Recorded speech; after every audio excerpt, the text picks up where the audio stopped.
Friends welcome back. तो देखते हैं Kapil Dev match fixing scandal. उल चलो देखें। वीडियो शुरू करते हैं। वीडियो शुरू करने से पहले अगर आप चैनल पर नए हो और आपने अभी तक सब्सक्राइब नहीं किया तो जल्दी से पहले सब्सक्राइब के बटन और बेल आइकन को क्लिक कर लो ताकि आपको हमारे सारे न्यू वीडियोस के नोटिफिकेशन मिल जाए जैसे हम अपलोड करें। अगर आपको वीडियो पसंद आता है प्लीज लाइक एंड शेयर। चलिए शुरू करते हैं।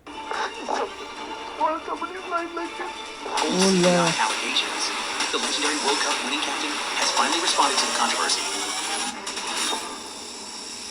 सबके सामने जब बुकी ने कपिल देव का नाम फिक्सिंग में लिया तो सारी चीजें बदल गई। किसने नाम लिया? बुकी ने। किसने? बुकी। कौन से बुकी ने? चोरी करते हैं। जब रेड मारी तो उसकी डायरी के अंदर से कपिल देव का नाम निकला। अजीत वाडेकर ने क्या किया कि पूरी टीम इंडिया का फोन टैप कराना चालू किया। Team India phone tap.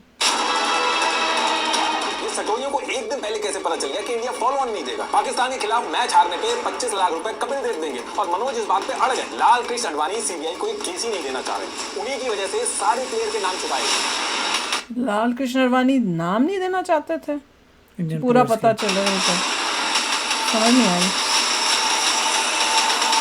भीड़ के सामने कपिल देव ने सचिन तेंदुलकर को बुलाया और ये चीज जब बोली मॉडलिंग असाइनमेंट का जब कोई प्रूफ ही नहीं मिल रहा है तो कपिल देव को इब्राहिम ने BMW क्यों दी? प्लेयर से सिर्फ एक मीटिंग कराने के रिपोर्टर्स को 40 लाख मिल गए। कुछ बड़ा ही घपला लग रहा।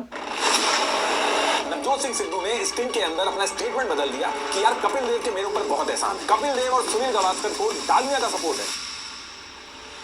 ऐसा आदमी जिसने इंडिया को पहली बार वर्ल्ड कप जिता के क्रिकेट का चैंपियन बना दिया। ओवरनाइट वो एक खिलाड़ी से भगवान बन गया। देश का बच्चा उसकी तरह। हमें याद है, हम छोटे होते थे, हमें खुद याद है। बनना चाहता था। फोटो खिंचवाने के लिए लाइनें लगने लगी। कपिल देव कितना पॉपुलर था। कपिल देव, सुनील गावस्कर। फिर 17 साल बाद किस्मत ऐसी पलटती है, वही क्रिकेट स्टार मैच फिक्सिंग का एक्यूज बन जाता है। स्टिंग ऑपरेशन में उसके नाम आ जाते हैं। सीबीआई इन्वेस्टिगेशन स्टार्ट हो जाती है। घर पे इनकम टैक्स की रेड मारी जाती है। और एंड में बच तो गया है कुछ, उसके बाद कुछ हुआ तो नहीं जहाँ तक मुझे लग रहा है। पूरे देश में गुस्सा इतना बढ़ जाता है कि बुक्स में उसके नाम के चैप्टर हटवाने पड़ते हैं। और इन सारी चीजों के पीछे एक्चुअल रीजन क्या थे इस वीडियो में मैं आपको बताऊंगा। एक एक लाइन जो भी आगे मैं बोलूंगा उसके लिंक मैंने डिस्क्रिप्शन में लगा दिए कि मैं कहां से बोल रहा हूं। एक बार वेरीफाई जरूर करिएगा। बाय गॉड, कुछ याद तो आ रहा है पर दिमाग में बहुत हल्का धुंधला सा है। बहुत पुराना है ये, मतलब कुछ याद आ रहा है कुछ ऐसा हुआ था। मेरे ख्याल से वो अजरुद्दीन के ऊपर भी कुछ हुआ था जहाँ तक मुझे याद आ रहा है। हल्का हल्का सा कुछ फेंटेड है दिमाग में। देखिए होता क्या है कि 1983 वर्ल्ड कप जीतने के बाद जैसे जैसे टाइम हुआ कपिल देव की परफॉर्मेंस में डिक्लाइन आना चालू हुआ। अब जब ये डिक्लाइन वाला फेज शुरू हुआ तो इसके बीच बीच में कुछ छोटी छोटी चीजें मैच में ऐसी हो रही थी जिसको लेके जो क्रिकेट फैंस थे वो बहुत ज्यादा क्वेश्चन कर रहे थे। और 4 साल के बाद ईयर 1987 वाला जो वर्ल्ड कप था उसमें ये चीज और ज्यादा बढ़ जाती है। इस वर्ल्ड कप में इंडिया फेवरेट थी और इस वर्ल्ड कप के सेमीफाइनल में ग्राहम गोच जो थे वो एक ही तरफ स्वीप शॉट जो थे वो मारे एक ही तरफ जा रहे थे। आखिरी तक कोई फिल्टर नहीं लगाया गया उस तरफ। तो इस चीज को लेकर सब लोग थोड़ा सरप्राइज थे। इनफैक्ट मैच खत्म होने के बाद भी प्रेस कॉन्फ्रेंस में जब सेम क्वेश्चन हुआ तो ग्राहम बूच ने कहा कि वो तो खुद ही सरप्राइज है कि फिल्टर क्यों नहीं लगाया गया वहां पे। अच्छा, तो इस इंसिडेंट को लेकर बहुत ज्यादा हल्ला हुआ, फैंस भी गुस्सा हुए, लेकिन थोड़े टाइम बाद ये बात दब जाती है। लेकिन ज्यादा टाइम तक दबती नहीं है क्योंकि 23 अक्टूबर 1991 वाले दिन फिर से इशू खड़ा हो जाता है। फिर वही 258 का टारगेट चेस करते हुए इंडिया पाकिस्तान के खिलाफ स्ट्रॉन्ग पोजीशन में था। इंडिया पाकिस्तान। अब अचानक से अजरुद्दीन और Kapil Dev back to back 0 पे आउट हो जाते हैं। अजरुद्दीन, मैंने बोला मुझे अजरुद्दीन याद आ रहा है। मैच लेट स्टार्ट हुआ था तो लास्ट का ओवर आते आते बैड लाइट की वजह से बॉल दिखने में इशू होने लगता। नेचुरल लाइट इतनी ज्यादा कम हो गई थी कि कमेंटेटर हर्षा भोगले खुद बोलने लगे कि मैंने अपनी जिंदगी में इतनी कम रोशनी में मैच होता नहीं देखा। इंडियन बैट्समैन बॉल कैसे देख पा रहे होंगे इतने फास्ट बॉलर्स के सामने। इस सिचुएशन में बैड लाइट के रूल से अगर इंडिया वॉक ऑफ कर लेता तो रिवाइज कैलकुलेशन में तो आराम से जीत सकता था। और इसी वजह से मनोज प्रभाकर और संजय मांजरेकर ये वॉक ऑफ करने के लिए बोल रहे थे, लेकिन उनको वॉक ऑफ के लिए मना करके खेल को कंटिन्यू करने को कहा गया। और किसने कहा? जीता हुआ मैच इंडिया 4 रन से हार जाती है। ऐसे इसके आगे के एक मैच में कपिल देव के पास पीटर क्रिस्टन को वंकट रन आउट करने का ऑप्शन था, लेकिन वो वार्निंग देके छोड़ देते और पीटर मैच को जिता देते हैं। तो इस चीज को लेके भी फैंस बहुत गुस्सा हो गए। क्या चल रहा है? तो इस तरीके के जो फैसले हो रहे थे इनमें बहुत बड़ा डिस्कशन स्टार्ट हो गया था। फैसले किया था बहुत सारे। और फिर इसके बाद जब ये सीरीज खत्म हुई कपिल देव एक BMW में दिखते हैं। उस अच्छा, टाइम पे BMW बहुत बड़ी चीज होती थी। बीसीसीआई इतना अमीर नहीं था जितना आज के डेट में है। संडे मैगजीन के आर्काइव में जो मेंशन है उसमें क्रिकेटर्स को पर टेस्ट मैच 14,600 रुपए मिलते थे और वनडे के 6,000 रुपए मिलते। ट्रिब्यून के इंटरव्यू में कपिल देव ने खुद बताया था कि सारे मैच फीस, ब्रांड्स और मॉडलिंग वगैरह मिला के 23 लाख वो कमा पाते हैं। तो अब 23 लाख तो कहाँ से BMW आ गई? जब यहाँ पे कपिल देव से पूछा गया कि आपको एक BMW किसने दी, तो इन्होंने बताया कि इब्राहिम नाम के आदमी ने एक मॉडलिंग असाइनमेंट के बदले में गिफ्ट दी है इनको एक अच्छा, गाड़ी। लेकिन इसमें और ये कौन है इब्राहिम? एक ट्विस्ट ये था कि आगे चल के ऐसा कोई मॉडलिंग असाइनमेंट पब्लिक के सामने आया ही नहीं। अभी अब मतलब वो था ही नहीं, कोई आया ही नहीं। मॉडलिंग असाइनमेंट तो कहाँ है? उसकी फोटो है या मॉडलिंग जो की है? आगे मैच सीरीज फिक्सिंग से वाला मिला segment है। कुछ गड़बड़ की है इसने। आएगा तो उसमें ये पार्ट आएगा। अब ये जो परफॉर्मेंस वगैरह का इशू चल रहा था, जिस तरीके से फैसले लिए जा रहे थे, टीम इंडिया के जो मैनेजर थे अजीत वाडेकर, इनको लग रहा था कि टीम इंडिया के अंदर सब कुछ सही नहीं है, तो पता ओ करने के लिए इन्होंने प्लेयर्स के फोन टैप कराना चालू कर दिया ताकि अगर कोई गड़बड़ चल रही है तो सामने आ जाए। गुड। लेकिन इसमें भी कोई चीज सामने नहीं आती है ओ और इस चीज के बारे में इन्होंने मैनेजर की पोस्ट से हटने के बाद काफी टाइम बाद रिवील किया। अच्छा, अब देखिए उस टाइम पे अगर किसी पे उनको भी पता होगा ना जो कर रहे हैं कपले की, भैया फोन टैब हो सकता है, फोन के थ्रू ना करो। नजर रखनी हो तो अथॉरिटीज वही बेसिक फोन टैप वगैरह की हेल्प लेती थी और इन लिमिटेड सोर्सेज के साथ सच तक पहुंचना बहुत चैलेंजिंग था। लेकिन आज के टाइम में सर्विलांस और मॉनिटरिंग बहुत बदल गई है। आज बड़े बड़े फ्रॉड्स और क्राइम्स को क्रैक करने के लिए डिजिटल सर्विलांस की जाती है, जो साइबर सिक्योरिटी और लर्निंग रोड मैप है। पढ़ना चाहते हैं तो इनका प्रीमियम प्लान मार्क वो ये इंडियन बुकी के साथ डील करते हुए पकड़े जाते हैं। और ये तो क्या क्या क्या ज्यादा हो गया यार, लगता है। रुको, वो भी 30% ऑफ के साथ कोड नीतिश 30 यूज करके। तो टॉपिक पे वापस आते हैं। तो एक तरफ इंडिया में ये सारी चीजें चल रही थी। अब इसी टाइम पे क्या होता है कि शेन वॉर्न और मार्क वो ये इंडियन बुकी के साथ डील करते हुए पकड़े जाते हैं। और जब ये पकड़े जाते हैं तो पता चलता है कि क्रिकेट के अंदर ये चीज काफी ज्यादा फैल चुकी है। इनफैक्ट कुछ तो प्लेयर खुद ही बुकी बन गए हैं। जैसे पाकिस्तान के सलीम मलिक ऑस्ट्रेलियन प्लेयर को मैच हारने के लिए पैसे ऑफर बुकी मतलब जो बैटिंग के करता है। टाइम पे बैन लगाया गया। क्या करते हैं कि तुम ये करो, उसके बदले में बुक की है, तुमको। बुक होती है कि कौन कितना बैट कर रहा है, जुआ। अच्छा, पर ये उसके बाद प्लेयर्स के साथ करते हैं कि तुम ये काम करो ताकि ये टीम जीत जाए। इन पे भी फाइन लगाया गया। लेकिन ये सारी चीजें इस टाइम पे चल रही थी, जो क्रिकेट बोर्ड्स थे वो उनको छुपाने की कोशिश कर रहे थे, क्योंकि अगर लोगों को पता चल जाए कि सब चीजें पहले से ही ऑफ कोर्स, तो देखना ही बंद कर देंगे लोग। फिक्स है तो कोई मैच ही नहीं देखेगा। और इसीलिए ऑस्ट्रेलियन बोर्ड ने भी आईसीसी से बात करके शेन वॉर्न और मार्क वॉ वाली जो बात थी उसको छुपाने के लिए कहा। हद दिया। लेकिन उसके बाद भी बात आउट हो जाती है। और दूसरी तरफ इंडिया के अंदर जो कपिल देव थे उनकी परफॉर्मेंस जब ज्यादा खराब होने लगी तो मैनेजमेंट से बहुत ज्यादा प्रेशर आने लगा। तो नवंबर 1994 में मुझे अब धीरे धीरे याद आ रहा है, काफी कुछ आया था, न्यूज में आता था, मुझे लग रहा है, मुझे याद आ रहा है। रिटायरमेंट ले लिया क्रिकेट से। और रिटायरमेंट 1994। के बाद एक अमेरिकन कंपनी थी मस्को लाइटिंग, इसके साथ मिलकर स्टेडियम लाइट के प्रोजेक्ट पे काम करने लगे। तो अभी तक तो कोई भी दिक्कत नहीं चल रही थी। लेकिन कपिल देव के रिटायरमेंट से कुछ महीने बाद मई 1995 को एक वीरेंद्र कुमार ओरी नाम के सुप्रीम कोर्ट के लॉयर थे, ये अच्छा, इसके रिगार्डिंग राकेश मारिया से मिलने मुंबई पहुंचते हैं। अब जब ये पहुंचते हैं तो वहीं पे एक बुकी था, उससे इंटेरोगेशन चल रहा था, तो ये भी वहीं पे खड़े हो जाते हैं। तो इंटेरोगेशन के बीच में बुकी बोलता है कि जो 1994 में इंडिया न्यूजीलैंड के टूर पे जो बुरी तरीके से हार के आई थी, इस टूर पे दुबई और मुंबई बैटिंग सिंडिकेट जो था, इन्होंने कपिल दुबई बैटिंग सिंडिकेट और मुंबई बैटिंग सिंडिकेट, वाह। देव की हेल्प से 16 करोड़ रुपए कमाए, जिसमें ओ 1 करोड़ मिला इसको। 1 करोड़ कैश में कपिल को दिए गए और बाकी के 25 लाख इन्होंने कपिल देव को एक फेक मॉडलिंग असाइनमेंट दिखा के ट्रांसफर ओ 1 करोड़ तो मिला ही, साथ में वो भी। की। और कपिल देव का हॉलिडे इनका जो पूरा खर्चा था वो भी इन्होंने हटाया। और अगर आपको यकीन नहीं आता तो आप चेक करवा लो। अब लॉयर वही हुआ है। वीरेंद्र कुमार ओरी जो थे वो इस टाइम तो कुछ नहीं कहते हैं, लेकिन आगे चल के इन्होंने आउटलुक मैगजीन को ये सारी चीजें बता दी। और इनकी बातों को झूठ ना समझा जाए, इसके लिए इन्होंने आउटलुक मैगजीन को एक एफिडेविट भी सबमिट करके कंफर्मेशन दिया कि मैं इंटरोगेशन के टाइम पे वहीं पे था और मैंने ये सारी चीजें सुनी थी। वाह, गुड अगर ये चीज गलत निकले तो मेरे ऊपर कोई भी एक्शन लिया जा सकता है। गुड। क्योंकि एक एलिगेशन था बुकी का, तो सेम टाइम पे इंटरव्यू पब्लिश नहीं होता है। आगे चल के जब सीबीआई की इंक्वायरी होती है उस टाइम पे पब्लिश होता है। इस पूरे इंटेरोगेशन को इस टाइम पे कॉन्फिडेंशियल कर दिया जाता है। इवन कपिल देव तक को नहीं पता था कि उनके बारे में एक बुकी ने मैच फिक्सिंग का एलिगेशन लगा दिया है। लेकिन अब इसके 2 साल बाद ईयर 1997 में फिर से दिक्कतें खड़ी होती हैं। 2 जून 1997 को Manoj Prabhakar outlook weekly news magazine के रिपोर्टर अनिरुद्ध बहल को इंटरव्यू दे रहे थे। अच्छा, और इसी इंटरव्यू के बीच में वो बोलते हैं कि ये जो क्रिकेट है इसका पूरी तरीके से कमर्शियलाइजेशन हो चुका है, सब कुछ पैसे से हो रहा है, ये जो प्लेयर्स खेल रहे हैं सबके ऊपर बुकीज का प्रेशर रहता है। ठीक है, अच्छा बोला ना। और इसके बाद ये जो मैंने अभी आपको पाकिस्तान के खिलाफ जो बैड लाइट वाला मैच बताया था उसका एग्जांपल लेते हैं और ऐसे और भी मैचेस के एग्जांपल लेते गुड। बंदे को नहीं पसंद आ रहा, वो भी तो बिक सकता था, पर वो बता रहा है, पोल खोल रहा है इनकी। हैं और कहते हैं कि ऊपर से ऐसे अजीबोगरीब इंस्ट्रक्शन दिए जा रहे थे जिसकी वजह से इंडिया मैच हार रही। और ये कहने के बाद वो ओ आई वाज ऑफर्ड 2.5 एक और बड़ा बॉम्ब फोड़ते हैं। वो कहते हैं कि ईयर 1994 वाला जो सिंगर वर्ल्ड कप था, जिसमें पाकिस्तान और ऑस्ट्रेलियन प्लेयर का फिक्सिंग में नाम आया था, उस सीरीज में इंडिया पाकिस्तान का जो मैच था, उसको लेके मेरे पास एक सीनियर इंडियन क्रिकेटर आया था और उसने ओ मुझे खराब खेल के पाकिस्तान को मैच जितवाने के लिए बोला और इसके बदले में 25 लाख रुपए ऑफर ओ किए मुझे। लेकिन कई बार पूछने के बाद भी मनोज प्रभाकर ने उस इंडियन क्रिकेटर का नाम नहीं बताया। लिया। अब ये इंटरव्यू जब आउटलुक मैगजीन के कवर पेज पे छपता है तो पूरे देश में हल्ला हो जाता है। क्वेश्चन ये, क्या उसने लिया था फिर पैसा? नहीं लिया था। तभी तो बता रहा हूँ। अच्छा, तब यही न्यूज चल रही थी कि कौन है ये Indian player. Back to back cricket board के अंदर भी इमरजेंसी कपिल देव मीटिंग होने लगी। फैंस जो थे वो हर तरफ गुस्सा होने लगे। Shockwaves across India tonight as the match-fixing scandal explodes. Fans take to the streets in anger, accusing their cricket heroes of betrayal and shaking the nation. क्या होगा जहाँ Trust तक in the लग रहा game, है। demanding justice.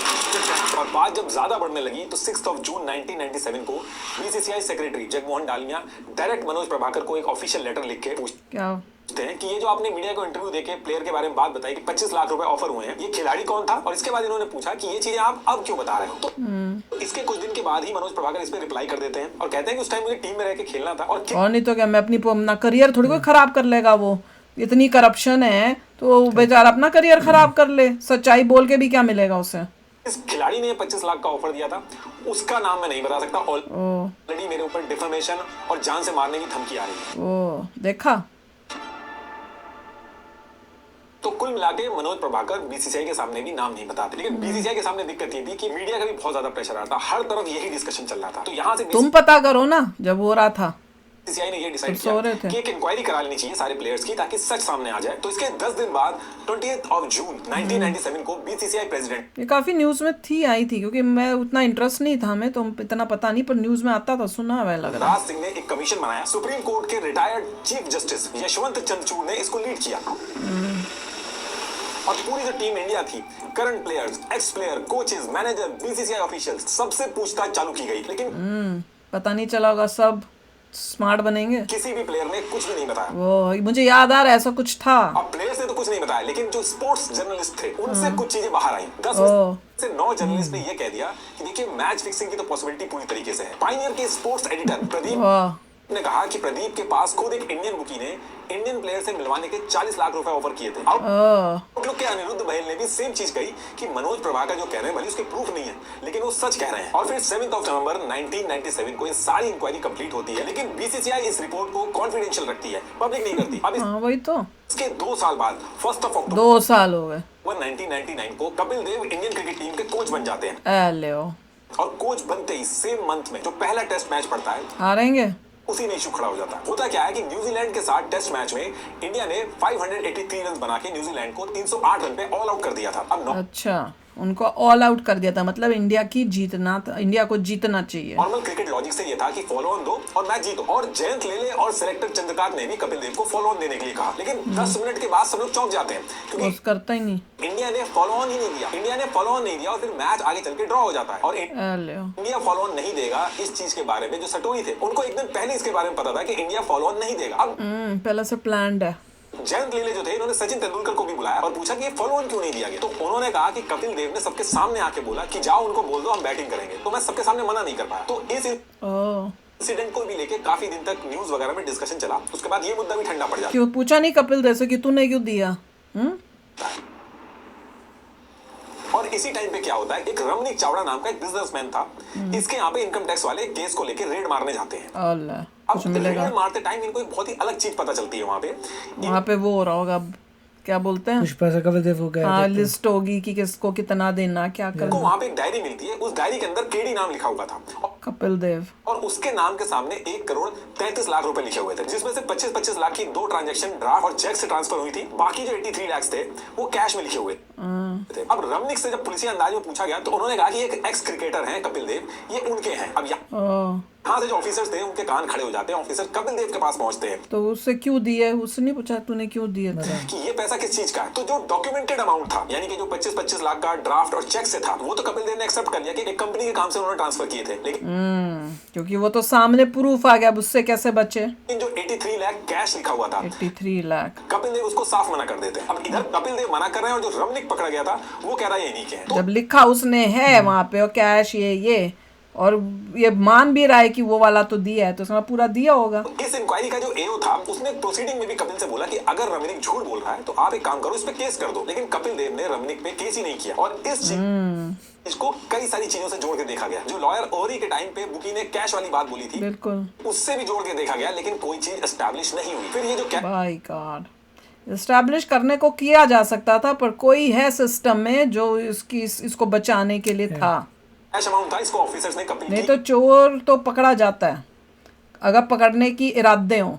अनडिस्क्लोज इनकम में consider कर लिया। लेकिन कुछ टाइम बाद ही कपिल ने ITAT दिल्ली में अपील करके इस 83 लाख को अपनी अनडिस्क्लोज एडिशनल इनकम से हटवा लिया। तो एक तरफ ये छोटी छोटी चीजें चल रही थी और सेम टाइम पे हेंसी क्रोनिया जो थे, इनका मैच फिक्सिंग का स्कैंडल सामने आ जाता है, जो हमने इससे पहले वीडियो में ऑलरेडी कवर किया।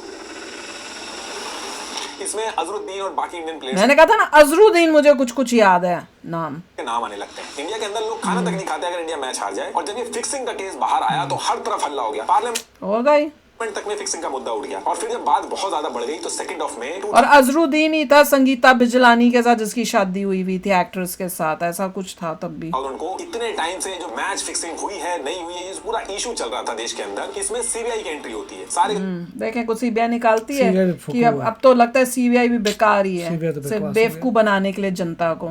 सारे इंडियन बुकीज जो है उनको पकड़ा जाता है, उनके बैंक अकाउंट्स, ये सारी चीजें निकाली जाती है कि किस किस इंडियन प्लेयर से बात करते हैं। नीचे से लेके ऊपर तक जो भी इसमें इन्वॉल्व था सबकी इंक्वायरी स्टार्ट हो देखा एंड में क्या होता है। जाती है। तो फॉर्मर बीसीसीआई प्रेसिडेंट सुनील देव जो थे, उन्होंने कहा कि एक फॉर्मर रणजी प्लेयर है करण दुबे नाम से, उसके ऊपर मुझे बहुत टाइम से शक है कि कपिल देव इसके थ्रू कुछ ना कुछ कर रहा है मैच फिक्सिंग। वो भी KD है।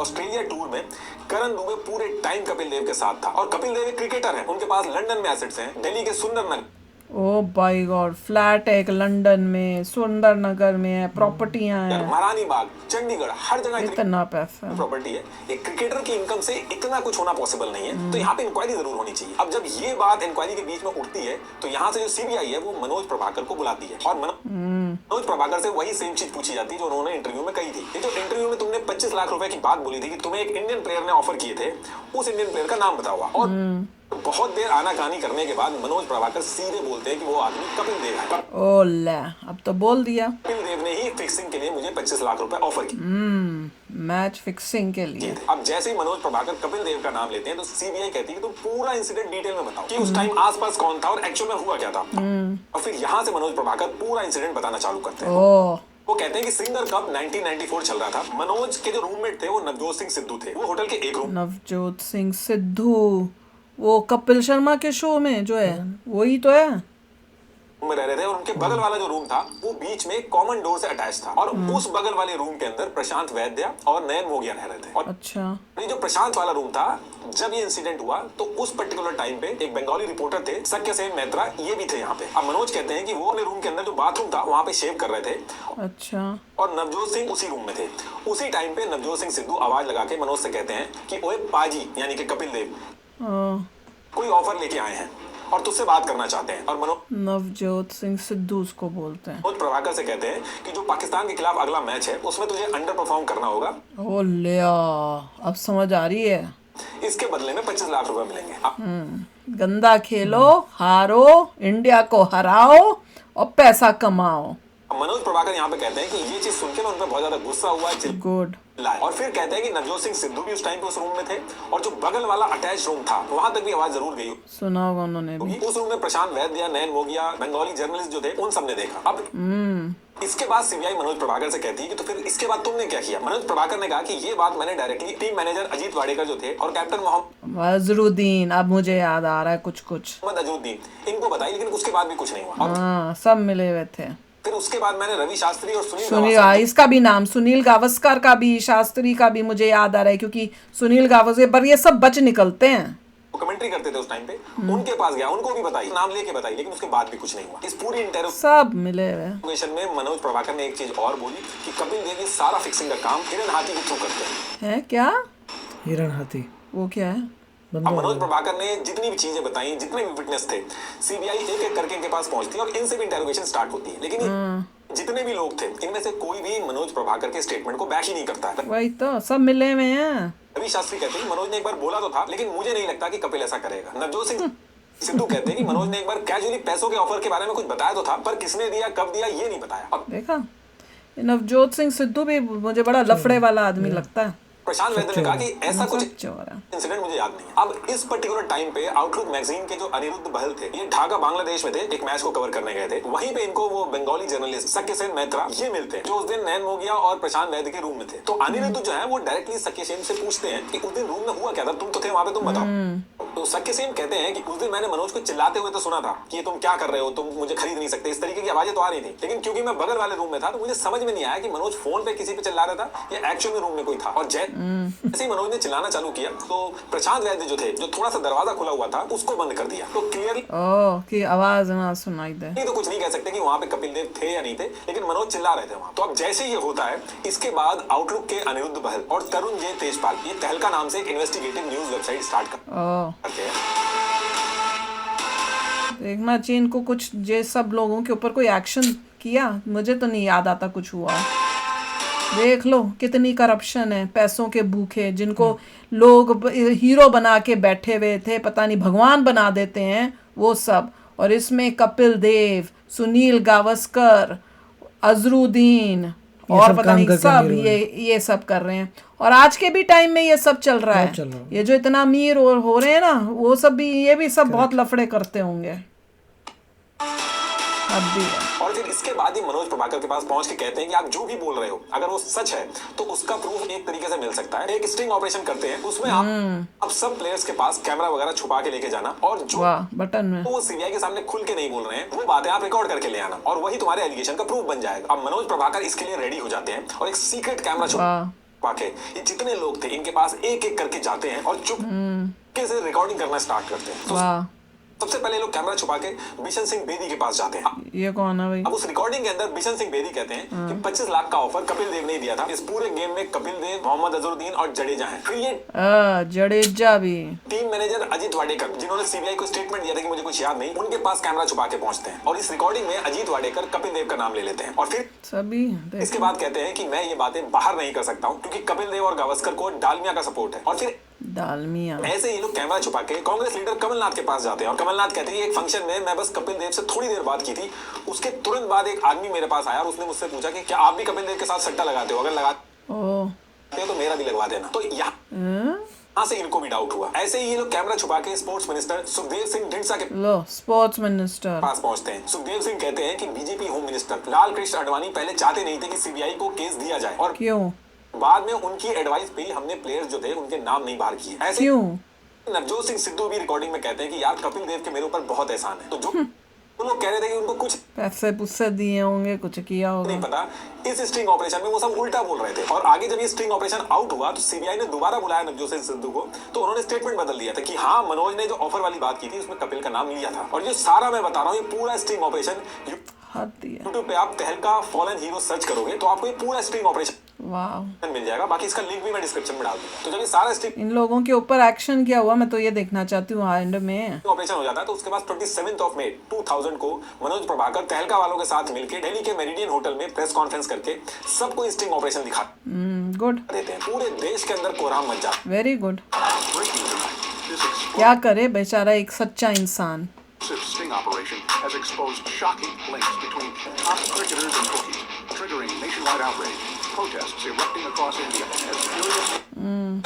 हाल ये हो गया था कि स्कूल बुक्स के अंदर कपिल देव के ऊपर एक चैप्टर था और पता नहीं, हमने तो नहीं देखा था। गुजरात गवर्नमेंट ने धीरे से उस चैप्टर को ही हटा दिया। पंजाब गवर्नमेंट ऐसे ही सिटीजंस ऑफ लुधियाना जो सम्मान और कैश रिवॉर्ड दिया था उसको लौटाने को बोल दिया। और इसके बाद एक और चीज हो जाती है, इतनी बड़ी इंसल्ट बंदे की। एक्चुअली उस टाइम पे गवर्नमेंट ने कुछ महीने के टाइम फ्रेम के लिए एक VDIS स्कीम निकाली थी कि अगर किसी के पास 2 नंबर का पैसा या ब्लैक मनी है, खुद आके बता दे, उसका कोई पुराना केस नहीं खोलेंगे, उसको कोई जबरदस्ती अच्छा जी पनिशमेंट नहीं होगी, 30 से 35% का टैक्स देना होगा उसको। तो जब ये स्टिंग ऑपरेशन बाहर आया तो एक विश्व बंधु गुप्ता नाम के इनकम टैक्स ऑफिसर थे, इन्होंने कहा कि कपिल देव गया था क्या? देखो मैं नाम तो नहीं डिस्क्लोज करूंगा, लेकिन एक फॉर्मर इंडियन टीम का कैप्टन था, उसने ईयर 1997 में VDIS स्कीम के थ्रू 16 करोड़ रुपए की इनकम डिस्क्लोज की थी। ये अल्लाह, ऐसे 6 से ज्यादा प्लेयर्स और थे। इन्होंने सब ने ऐसे कमाया। ताकि एक प्लेयर के पास ब्लैक मनी किस चीज का होगा, हो सकता है फिक्सिंग का हो। तो जो इतनी इंक्वायरी बार बार की जा रही है उसकी बजाय सारी जो इनकी संपत्ति है उसको चेक किया जाए, चोर अपने आप पकड़ा जाएगा। वही तो, इतना सिंपल सी बात है, पता नहीं क्यों नहीं कर रहे। अब जैसे ही विश्व बंधु ये बात बोलते हैं, सेम वीक 20 जून 2000 को इनको सस्पेंड कर दिया जाता है। लेकिन देखा? ये करने से भी कुछ होता नहीं है। क्योंकि ऊपर से नीचे तक इतना घपला है, कितनी कौन कौन कितना पैसा खा रहा है। इसके अगले महीने जुलाई 2000 में income tax, CBI, local police ये सब मिलके प्लेयर्स के खिलाफ डायरेक्ट सबूत इकट्ठा करने के लिए ऑपरेशन जेंटलमैन लॉन्च करते हैं। जहाँ तक मुझे याद है कुछ होता नहीं है, धीरे धीरे बात बस दब जाती है, जहाँ तक मेरे ख्याल में। डूइंग फाइन आज के ज़माने में। कोई उनकी नहीं है, वैसे ही घूम रहे हैं। उस पे उनके मूवियाँ बन रही हैं। मूवियाँ बन रही हैं। वो रणवीर सिंह ने बनाई नहीं है क्या बात कर 83। ऐसा इंसान जो इतना, उसकी क्या मूवी बननी चाहिए।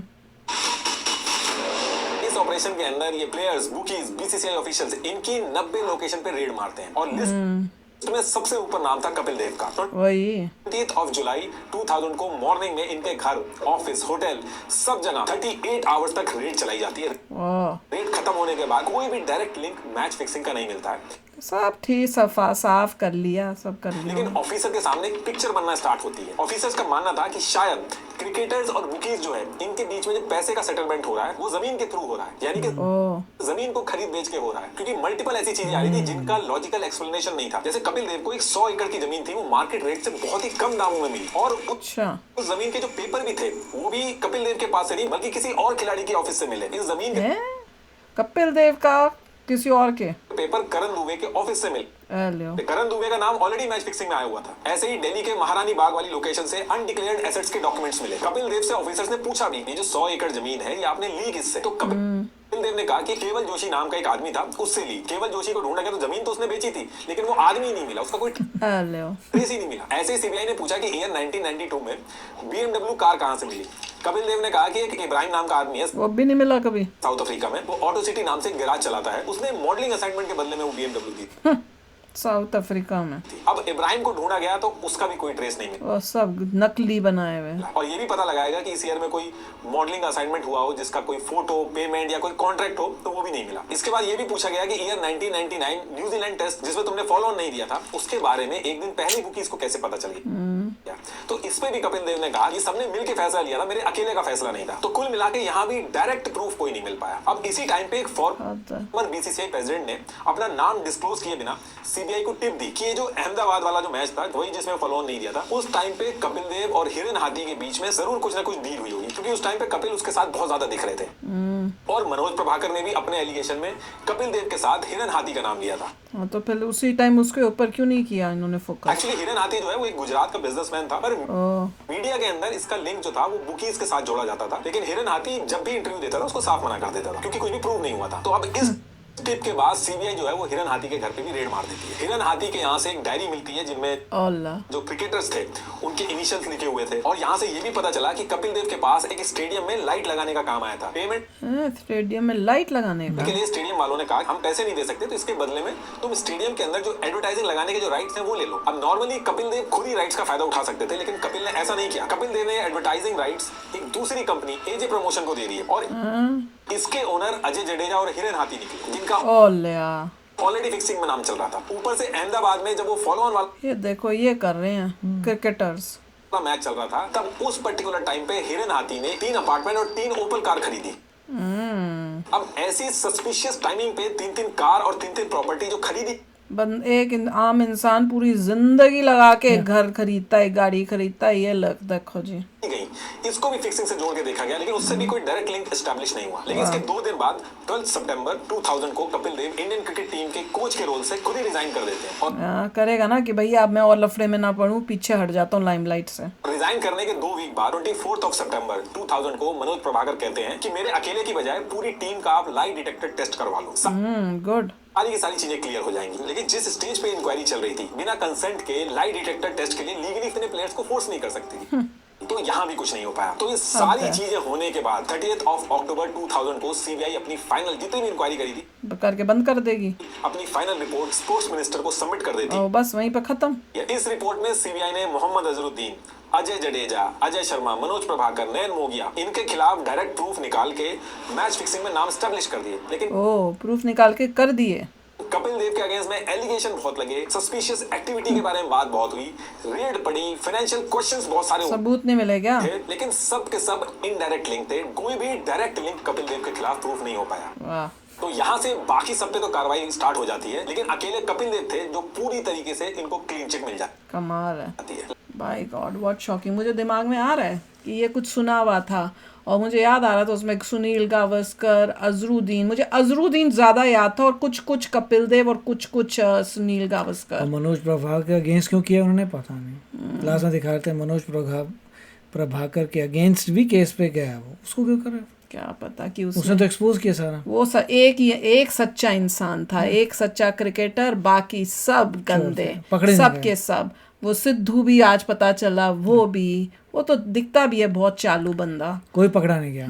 कोई नहीं पकड़ा गया। सोच लो, अपनी नॉर्मल लाइफें जी रहे हैं, इतना कुकर्म और गलत काम करके, अपने देश के साथ गद्दारियां करके, इतना कुछ पता लगा मगर कोई लिंक नहीं, प्रूव नहीं कर पाया। They were very clever in doing, बहुत स्मार्टली इन्होंने किया। प्रूव इसलिए नहीं कर पाए कि खिला पिला दिया, ये कर दिया, वो कर दिया, इतना उन्होंने ऊपर तक खिलाया हुआ है। और अभी भी ये होता होगा, अभी भी क्रिकेट में ये होता होगा डेफिनेटली। तो चलो यार, आप भी शेयर करना अपने थॉट्स। चलते हैं, मिलेंगे नेक्स्ट वीडियो में बहुत ही जल्द। Till then take care and bye bye. तो अगर आप मेरे इस चैनल पे नए हो तो जल्दी से सब्सक्राइब के बटन को हिट करो और बेल आइकन को क्लिक करो, ताकि आपको मेरा जब नया वीडियो मैं लगाऊं आपको उसके बारे में जल्दी से पता चल जाए।